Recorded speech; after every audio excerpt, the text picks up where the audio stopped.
சிலப்பதிகாரம். தமிழ் மண்ணில் எழுந்த ஐம்பெருங்காப்பியங்களில் முதன்மையாக நிற்பது சிலப்பதிகாரம். சிலம்பும் அதிகாரமும் இணைந்த இப்பெயருக்குப் பின்னால் கண்ணகியின் சிலம்பால் விளைந்த ஒரு பேரழிவின் கதை ஒளிந்திருக்கிறது. இதை படைத்தவர் இளங்கோவடிகள். அவர் சார்ந்திருந்த சமயம் சமணம் ஆகும். வாழ்ந்த காலம் கிபி 2ஆம் நூற்றாண்டு. அவரது சமகாலத்தவர் சீத்தலைச் சாத்தனார். இந்த காப்பியம் ஆசிரியப்பாவாலும் கொச்சக் கலிப்பாவாலும் பாடப்பட்டது. இந்த நூலை ஒரு பெரிய மாளிகை என்று கற்பனை செய்தால் அதற்கு 3 பிரிவுகள், 3 காண்டங்கள், 30 காதைகள், 5001 வரிகள். முதலில் புகார் காண்டம் 10 காதைகள் மங்கள வாழ்த்துக் காதையில் தொடங்கி நாடுகான் காதையில் நிறைவடைகிறது. அடுத்து மதுரை காண்டம் 13 காதைகள் காடுகான் காதையில் தொடங்கி கட்டுரை காதை வரை நீள்கிறது. இறுதியாக வஞ்சிக் காண்டம் 7 காதைகள் குன்றக்குரவை காதையில் தொடங்கி வரந்தரு காதையில் முடிகிறது. இளங்கோவடிகளின் குடும்பமும் அரச பரம்பரை. அவரது தந்தை இமயவரம்பன் நெடுஞ்சேரலாதன் ஆவார். அவருடைய தாய் நற்சோனை ஆவார். தமையன் சேரன் செங்குட்டுவன் அரண்மனை வாழ்வை துறந்து இளமையிலேயே துறவு பூண்டு குணவாயிற் கோட்டத்தில் தங்கினார். ஒருநாள் சீத்தலைச் சாத்தனார் அவரிடம், அடிகள் நீரே அருளுக என வேண்ட, நாட்டுதும் யாமோர் பாட்டுடைச் செய்யுள் என்று இளங்கோவடிகள் மறுமொழி கூறினார். தமிழ் இலக்கிய வரலாற்றில் தமிழ்நாடு என்ற சொல்லை முதலில் பயன்படுத்தியவரும் இவரே.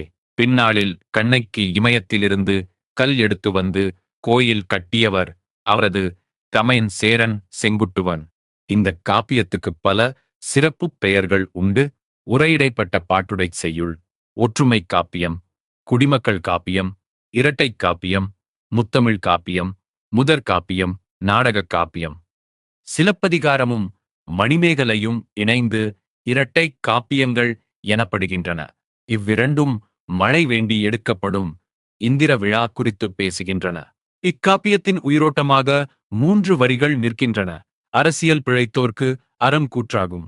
உரைசால் பத்தினை உயர்ந்தோர் ஏத்துவர். ஊழ்வினை உறுத்து வந்து ஊட்டும். இந்த கதைக்குள் வாழும் மாந்தர்கள் ஏராளம். கோவலனின் தந்தை மாசாத்துவான் ஆவார். மாசாத்துவான் என்றால் தரை வழியாகச் சென்று வியாபாரம் செய்யும் குழு தலைவன் என்று பொருள். புகார் நகரில் வாழ்ந்த இவர் அரசு கூட மதிக்கும்படி அளவற்ற செல்வம் படைத்த பெரும் வணிகராக திகழ்ந்தார். கண்ணகியின் தந்தை மாநாயகன் ஆவார். மா என்றால் பெரிய என்றும், நாயகன் என்றால் கடல்வழி வணிகர்களின் தலைவன் அல்லது கப்பல் வணிகன் என்றும் பொருள். எனவே இவர் கடல்வழி வணிகக் குழுவின் தலைவராகவும் பெருங்கடல் வணிகன் என்றும் விளங்கினார். ஆடல் அரசி மாதவி. மாதவியின் நடனம் மற்றும் அழகில் மயங்கிய கோவலன் கண்ணகியை பிரிந்து அவளுடன் வாழ்ந்தான். கண்ணகியின் தோழி தேவந்தி ஆவார். பெண் சமணத் துறவி கவுந்தியடிகள். போற்றத்தக்க பண்புகளைக் கொண்ட ஒரு சமண சமய பெண் துறவி கவுந்தியடிகள் ஆவார். புகாரை விட்டு வெளியேறி மதுரைக்குச் செல்லும் கோவலனுக்கும் கண்ணகிக்கும் வழித்துணையாகவும் பாதுகாப்பு அரணாகவும் விளங்கியவர் இவரே.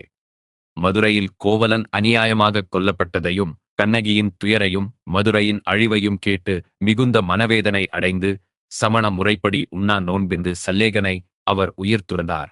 ஆண் பௌத்த துறவி அரவண அடிகள் ஆவர். மதுரையில் கண்ணகிக்கு அடைக்கலம் தந்த ஆயர் குலப் பெண் மாதரி ஆவார். கண்ணகியின் மகள் பெயர் ஐயை. கோவலனின் நண்பன் பெயர் மாடலன். மதுரை செல்ல வழிகாட்டியவன் மாங்காட்டு மறையோன் ஆவார். மதுரையின் காவல் தெய்வம் மதுராபதி ஆகும்.